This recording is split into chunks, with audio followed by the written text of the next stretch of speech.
Thought I'd go for a ride to Geelong today. Don't let the blue sky and sunshine fool you. It's actually pretty cold. I left, it was about 6 degrees Celsius when I left this morning.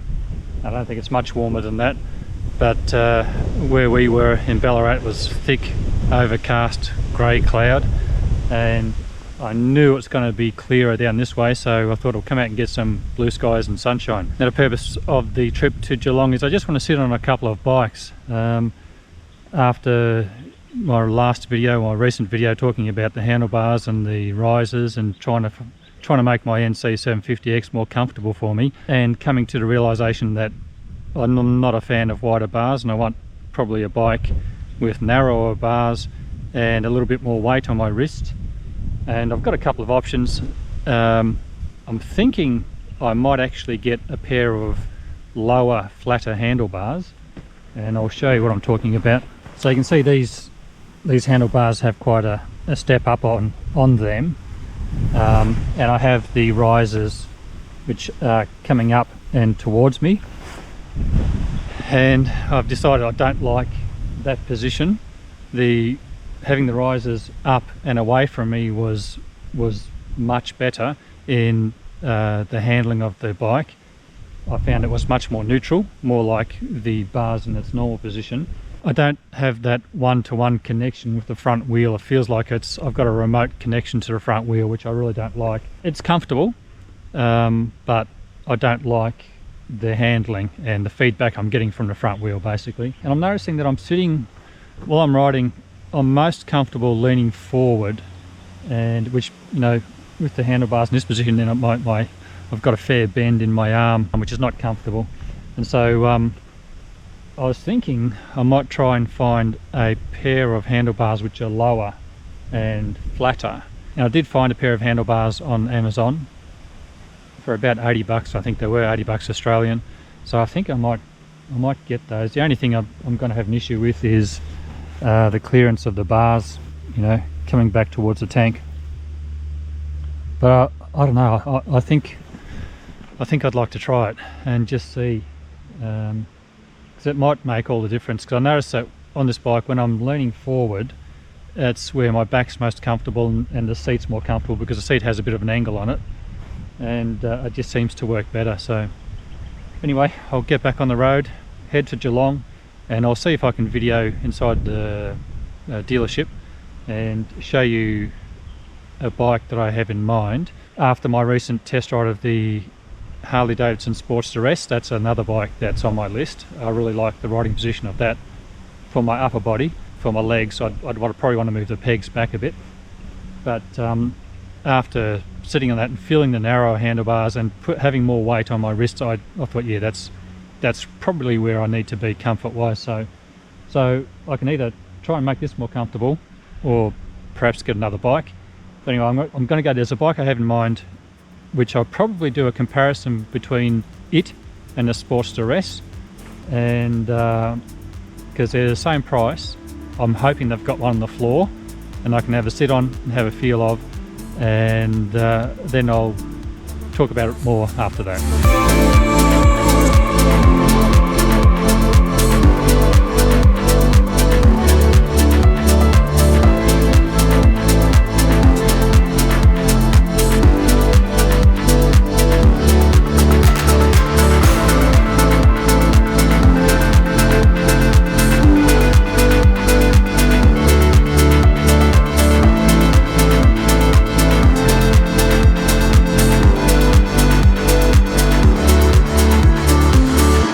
The first thing I noticed when I came into the dealership was this gorgeous looking Triumph Bobber Black, and it was a bike that someone had traded in on a Triumph Tiger 900, and it had lots of custom bits on it and just looked absolutely fantastic. I especially liked the seat.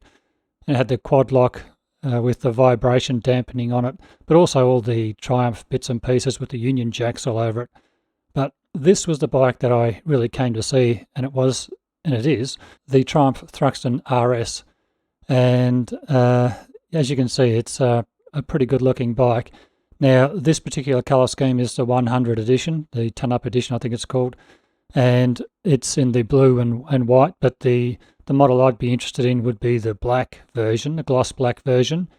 And what I particularly like about it is it's got Olin suspension front and rear, Brembo brakes, and the crank has been lightened to produce a faster revving, more responsive engine than what's typically found in the 1200 Thruxtons. What really appeals to me about this bike is the riding position.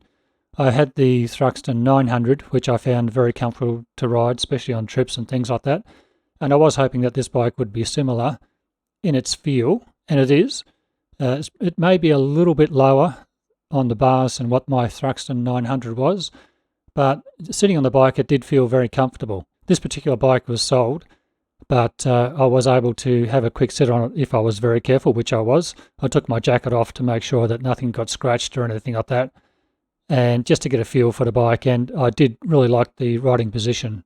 And when I was there, I also looked at the Kawasaki Z900 RS and had a sit on this bike, and it too was pretty comfortable, but I think I'd prefer the Cafe. I think the bars were a little bit high for me on this bike, and it's just a pity that the Cafe version is no longer sold in Australia. This is the only 900 RS we get, so that's a bit of a bummer.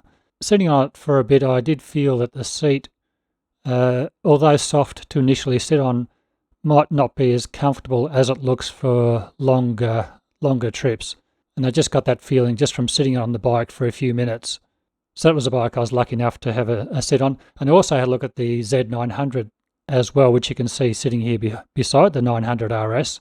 And sitting on those bikes, I did find that they sort of locked me in one position, and I couldn't move around as much as I could on the 900 RS.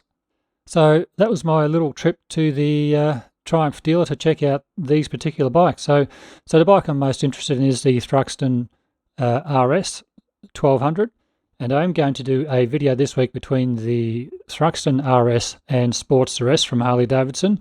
I think for me they're two very appealing bikes, and if I'm considering one, I'm also considering the other, especially as they're priced almost identically, and both offer fully adjustable suspension, both have engaging engines to ride, and both offer similar riding positions when it comes to the upper body, although the Harley is a little bit different when it comes to the legs. So we'll do a comparison between those two bikes and let you know which I would pick of those two. And while I was in Geelong, I also called into AMX Superstores, and that's like a supermarket for bike accessories, and I just looked at gloves and boots and just to see what they had in stock, and they had quite a good range. Alright, so look out for those upcoming videos. If you've made it this far, thank you so much for watching, and until next time, bye for now.